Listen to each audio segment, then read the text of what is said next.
Hey guys, got a good few questions regarding the last video, so I figured I'd spend a minute or two going over some quick and easy ways to relieve anxiety. One of the questions was how and why is it so helpful to stop and check in on our anxiety level? And the answer is it's important for a number of reasons actually. The first and most important reason to me and for most of us is it's human nature to build up a tolerance to something that's to everything, and anxiety is actually one of them. So if we try to distract ourselves and just keep going and pushing and not acknowledging excuse me, our feelings of anxiety, it will actually creep up to a point where we just become miserable and we could become totally depressed, and if we continue on like this, we'll either have a breakdown or it can actually kill us in a number of ways. So, like everything else in nature, we are either growing or we're going the opposite way, which is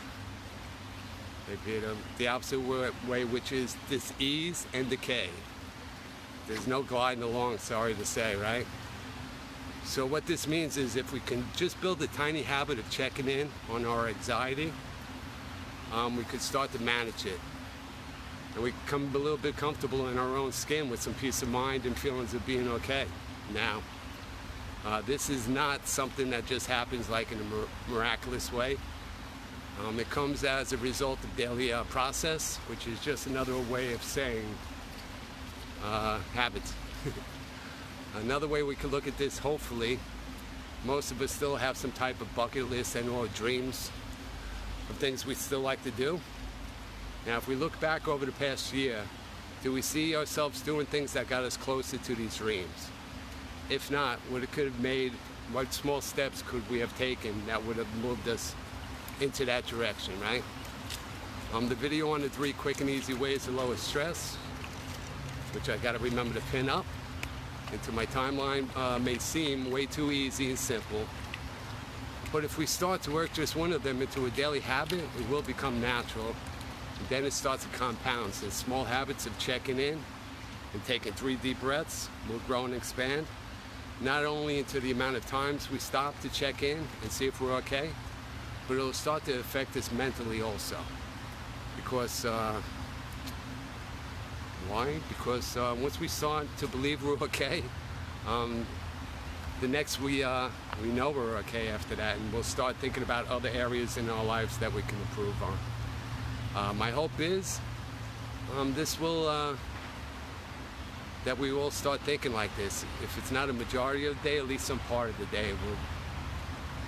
Parts of the day, right? Catch ourselves once in a while and we'll feel like we're really thriving at some point. Okay, guys, hope what I've said has made some sense, and I don't know why notifications didn't shut off.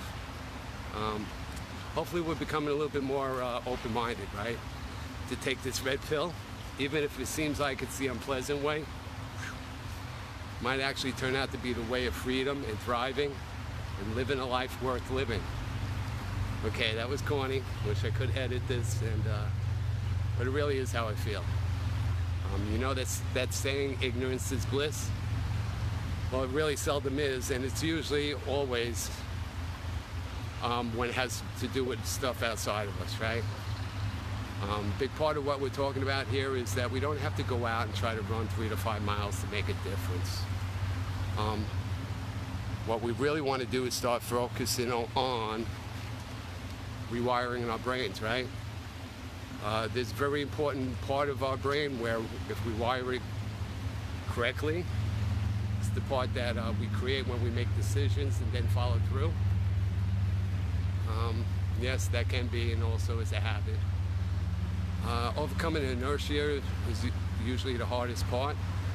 That's why we want to focus on how to create tiny habits, which will then rewire our brain so that we have a strong bridge built there, a bridge that helps us when we have a thought that it's time to do something that we promised ourselves we would do, and then automatically follow through with it, again, without any need for all that, willpower, self-discipline, and rah-rah motivation stuff. Okay, guys, I hope what I've created what I've spoke about has created some more questions and curiosity in you. Pretty sure it has for me. Okay, guys, love and peace out. And everybody have a good 4th of July, safe and healthy. Good night, people. I'm hitting finish and it does not want to finish. I think we're going to spend all night together here. And that's crazy.